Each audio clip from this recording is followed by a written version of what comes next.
right. So now we're in the third book, or book of the third. It's like, oh, the tale of Migri Sow. Now, sow, meaning like a pig. It's not a very nice word, isn't it? You might want to say Migri Sow, but I'm pretty sure because of the name that they've given her, like miserable sow, miserable pig, that's awful. So we're going to find out. Remember the last chapter, it talked about how she had ears of like cauliflower stuck on them, meaning they were all bumpy and just kind of deformed, both of them. We're going to find out why. Okay. Now it's interesting that chapter 24, the title of this chapter says, a handful of cigarettes, a red tablecloth, and a hen. Again, reader, we must go backward before we can go forward. With that said, here begins a short history of the life and times of Migri Sow, a girl born into this world many years before Mouse Despero and the rat Rosquero.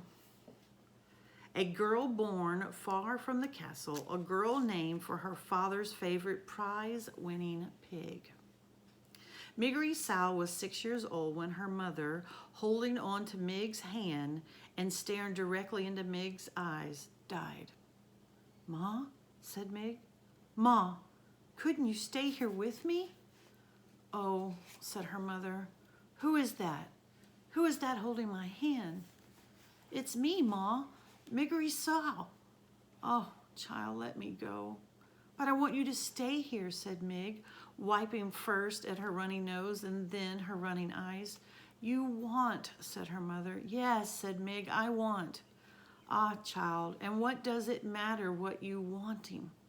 And her mother, she squeezed Mig's hand once, twice, and then she died, leaving Mig alone with her father, who, on a marker day in spring, soon after his wife's death, sold his daughter into service for a handful of cigarettes, a red tablecloth, and a hen. Light bulb. So who was that prisoner that Rosquero was torturing, causing to suffer, took the red tablecloth? It was Migri Sow's dad that was in the dungeon. The plot thickens.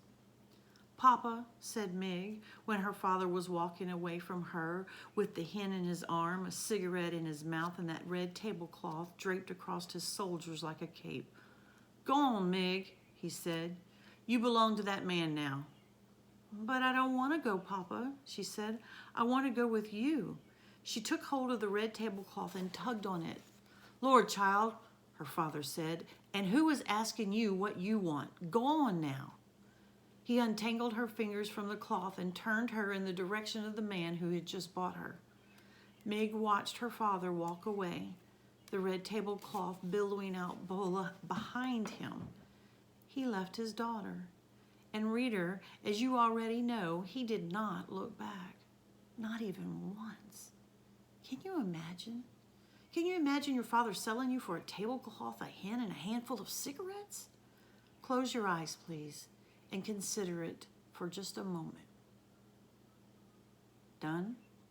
I hope that the hair on the back of your neck stood up as you thought of Mig's fate and how it would be if it were your own fate. Poor Mig. What will become of her? You must, frightened though you may be, read on to see for yourself. Reading, it is your duty. I got lunch duty every day, so I don't want to hear about it. Okay, chapter 25, a vicious circle. Migri Sow called the man who purchased her uncle, as he said she must. And also he said she must. Mig tended Uncle's sheep and cooked Uncle's food and scrubbed Uncle's kettle.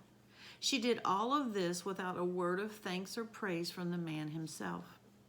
Another unfortunate fact of life with Uncle was that he very much liked giving Mig what he referred to as a good clout to the ear. In fairness to Uncle, it must be reported that he did always inquire whether or not Mig was interested in receiving the clout. Their daily exchanges went something like this. "Uncle, I thought I told you to clean the kettle. Mig, I cleaned it, Uncle. I cleaned it good. Uncle, ah, it's filthy. You'll have to be punished, won't you? Mig, Gore, Uncle, I cleaned the kettle. Uncle, are you saying I'm a liar, girl? Mig, no, Uncle. Uncle, do you want a good clout to the ear then? Mig, no, thank you, Uncle, I don't. And alas, Uncle seemed to be entirely unconcerned with what Mig wanted as her mother and father had been. The discussed clout to the ear was always delivered. Delivered, I'm afraid, with a great deal of enthusiasm on Uncle's part, and received with absolutely no enthusiasm at all on the part of Mig. This is hard for me to read. So he would hit her. Clout to the ear. Pow. Pop, like the back of a head. And he would pop her on the ear. These clouts were alarmingly frequent, and Uncle was scrupulously fair in paying attention to both the right and the left side of Migri Sow. So it was that after a time, the young Mig's ears came to resemble not so much ears as it did pieces of cauliflower stuck to either side of her head. And they became about as useful to her as pieces of cauliflower, meaning she couldn't hear from them then. That is to say that they all but ceased their functioning as ears.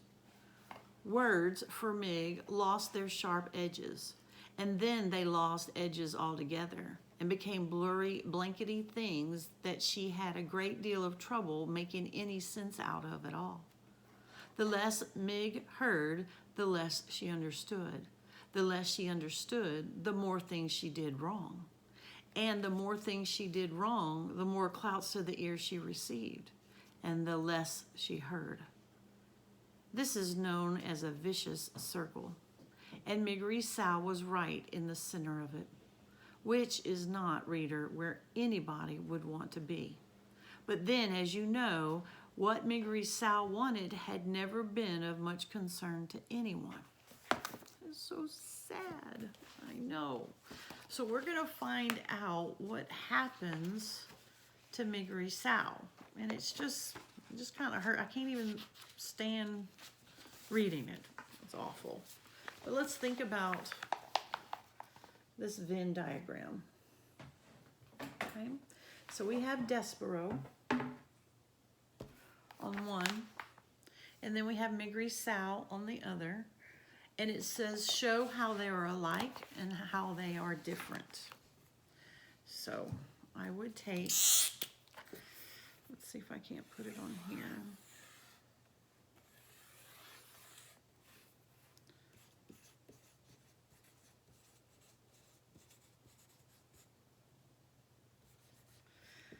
I'm just going to call her Mig. Okay. All right, let's think about some things that they're different. And that's pretty easy. One's a mouse, one's a girl, right? So we're gonna put mouse, and then we're gonna write girl. One lived in the castle.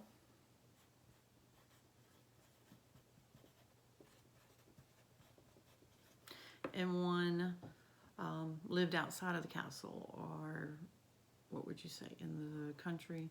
So we'll just put lived outside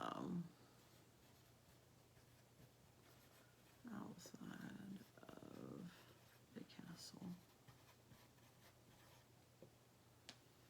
How were they alike? So this is what I have so far.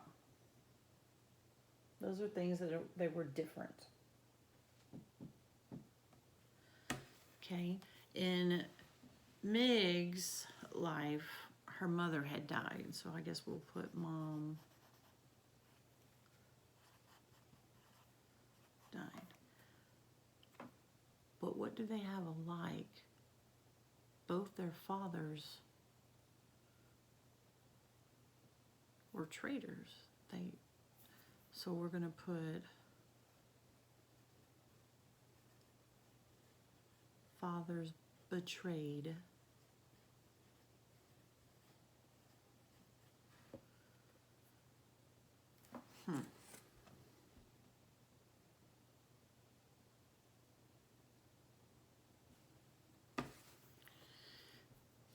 Despero, yes, his whole family betrayed him, but his father betrayed him. And in Mig, her mom passed away, but her father betrayed her by selling her. Okay? What is else something? Their circumstances just seem so unfair, so grievous, so harsh. So we put, I like the word horrible. Horrible circumstances. All right. If you can think of one more on either one, go for it. Okay? Remember, today is Thursday, so you are going to have a Zoom meeting with me, and you're going to have your spelling test. Also, you need to be getting on to that Raz Kids, or it's kidsa2z.com, so that you can go ahead and read. Now, I thought it was interesting that the Tesla vehicle that you guys thought you were going to read about is why it's called Tesla. And it's interesting how from 1898 till now at 2020, how things have progressed, but also how we still use and build on the inventions from way back then. So, pretty cool. So go ahead and get that finished as well, that reading and comprehension on Raz Kids. Here we go.